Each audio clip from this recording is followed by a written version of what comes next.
Question number 13 देखिए, a spherical body of radius R consist of a fluid of constant density and is in equilibrium under its own gravity.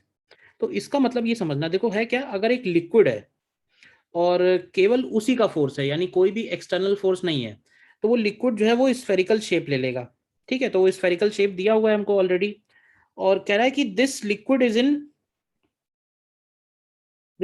In equilibrium under its own gravity. तो इसका मतलब ये समझना कि इसके अंदर जितने भी पार्टिकल हैं, ये सारे पार्टिकल एक दूसरे को अट्रैक्ट कर रहे हैं, और उस अट्रैक्शन की वजह से इसने स्फेरिकल शेप ले लिया है।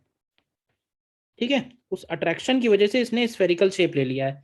यानी समझना ध्यान से, सारे पार्टिकल, अब जैसे जो सरफेस पे पार्टिकल हैं, ध्यान से देखना, तो सरफेस पे जो पार्टिकल हैं, ये पार्टिकल अंदर की तरफ अट्रैक्शन फोर्स फील कर रहे होंगे, ठीक है ना, और उस अट्रैक्शन फोर्स की वजह से ये सारे पार्टिकल एक दूसरे से बंधे हुए हैं। तो ऐसा हर रेडियस पे हो रहा है।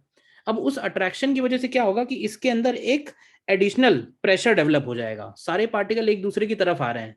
तुम ऐसे समझो कि जैसे दो मैग्नेट हैं, ये नॉर्थ पोल है और ये साउथ पोल है, अगर हम छोड़ दें दोनों को तो दोनों चिपक जाएंगे, तो दोनों की चिपकने के बाद दोनों के बीच में एक नॉर्मल फोर्स डेवलप हो जाएगा। तो उसी तरह से यहां भी हो रहा है, यहाँ पार्टिकल जब एक दूसरे से चिपक जा रहे हैं तो उनका आपस में एक प्रेशर डेवलप हो रहा है, तो which can be compared with normal force. ठीक है, तो हमें ये पता करना है कि अलग अलग रेडियस पे कितना प्रेशर है और हमें सर्टेन रेशियो निकालने हैं। तो अल्टीमेटली हमको इसमें प्रेशर का फंक्शन निकालना है। तो जरा देखना, अच्छा क्वेश्चन है ये। तो हम लोग एक काम करते हैं, पहले एक एलिमेंट लेते हैं, ठीक है, और उस एलिमेंट में ध्यान से देखना, उस एलिमेंट को हम लोग लेते हैं आर रेडियस पे और डी आर थिकनेस का। तो सपोज इसका ये रेडियस आर हो गया और इस एलिमेंट की थिकनेस डी आर हो गई। अब ये बताओ कि ये एलिमेंट इक्विलिब्रियम में है, तो इसके ऊपर कौन कौन से फोर्सेस लग रहे हैं।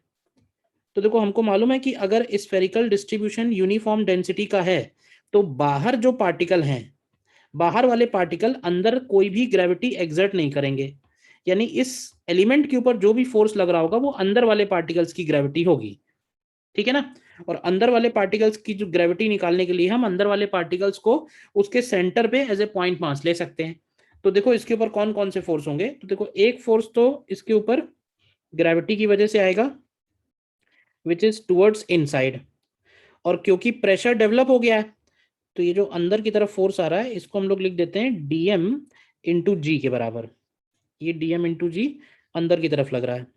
एंड लेट अस सपोज कि r इक्वल टू आर पे प्रेशर की वैल्यू p है, और r equal to R plus D R पे प्रेशर की value p plus D P है। हम लोग इसी तरह से फ्लूइड में प्रेशर कैलकुलेट करते हैं, प्रेशर का जो वेरिएशन है, x इक्वल टू एक्स पे p ले लेते हैं, x प्लस डी एक्स पे p प्लस डी पी ले लेते हैं। तो देखो यहाँ पे प्रेशर p है अंदर वाली सरफेस पे, और बाहर p प्लस डी पी है। तो केवल इस एलिमेंट के ऊपर अगर फोर्स देखे जाए, तो केवल ये एलिमेंट देखो, मैं केवल इस एलिमेंट को ड्रॉ कर रहा हूँ, तो इस पे बाहर से लगेगा p plus D P into इसका एरिया विच इज 4πr², अंदर की तरफ से लगेगा p into area which is p into 4πr², और टूवर्ड सेंटर लगेगा dm इंटू जी। अच्छा, g की वैल्यू क्या होगी, तो g की वैल्यू हम लोग लिख सकते हैं कैपिटल G अपॉन r², और इसके अंदर जो पार्टिकल है उनका मास, तो ये हो जाएगा रो इंटू 4/3 पाई r³। तो देखो स्मॉल g की वैल्यू आ जाएगी 4 पाई रो g अपॉन 3 और इंटू r। तो ये ग्रेविटी r के प्रोपोर्शनल आनी चाहिए थी।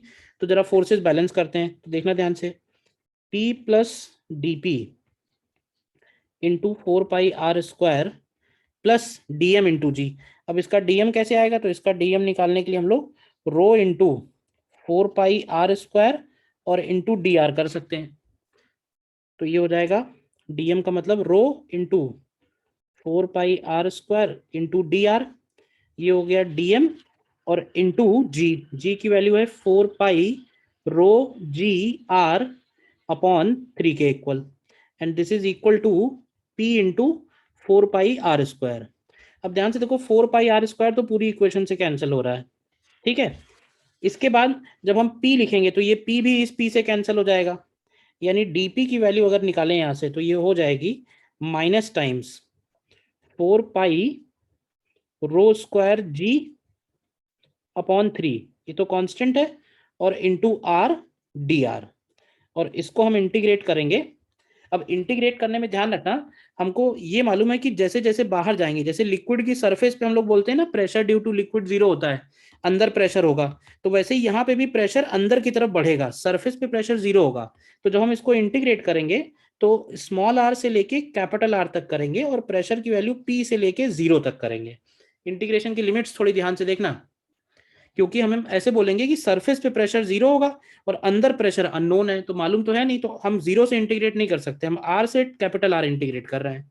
तो ये वैल्यू बचेगी minus P is equal to, तो ये हो जाएगा minus of 2 pi rho square G upon 3, और इसमें आएगा अंदर capital R square minus small R square, यानी प्रेशर की वैल्यू आई 2 pi rho square G upon 3 and bracket capital R square minus small R square, यानी ये जो प्रेशर है ये capital R square minus small R square के proportional आ रहा है। अब हमारे सामने जो ऑप्शन है उनको हम चेक कर सकते हैं वन बाई वन। तो सबसे पहले ऑप्शन में तो कह रहा है कि R इक्वल टू 0 पे प्रेशर 0, तो R इक्वल टू 0 पे प्रेशर 0 नहीं आएगा बल्कि प्रेशर मैक्सिमम आएगा। ठीक है, इसके बाद बी ऑप्शन अगर चेक करें, देखिए तो बी ऑप्शन में कह रहा है 3R/4 और 2R/3 पे प्रेशर का जो रेशियो है, तो प्रेशर का रेशियो 3R/4, तो ये होगा R square minus small R square, तो ये हो जाएगा 9R²/16 and divided by R square minus, अब 2R/3 पे हो जाएगा 4R²/9, तो ये रेशियो कितना आएगा, यानी 1/9/16, 1 माइनस 9/16, तो ये बचेगा 7/16 एंड डिवाइडेड बाई नीचे बचेगा 5/9, तो यहाँ से देखो ये 63/80 आएगा। तो इसका मतलब ये बी ऑप्शन हमारा करेक्ट है इस क्वेश्चन में, बी ऑप्शन हमारा करेक्ट आ रहा है इसमें।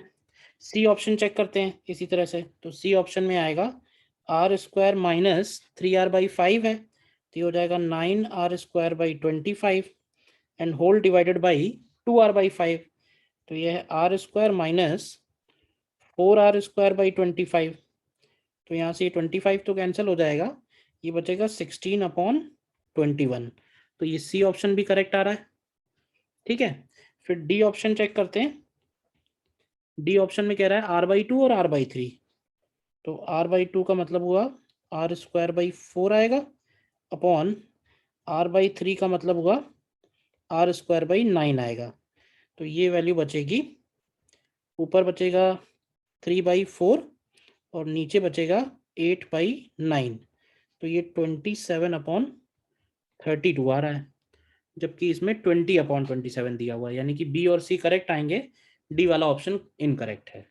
बहुत अच्छा क्वेश्चन है ये, ध्यान से एक बार देख लीजिए इसको और एक बार फिर से अपने आप अटेम्प्ट करके जरूर करिए।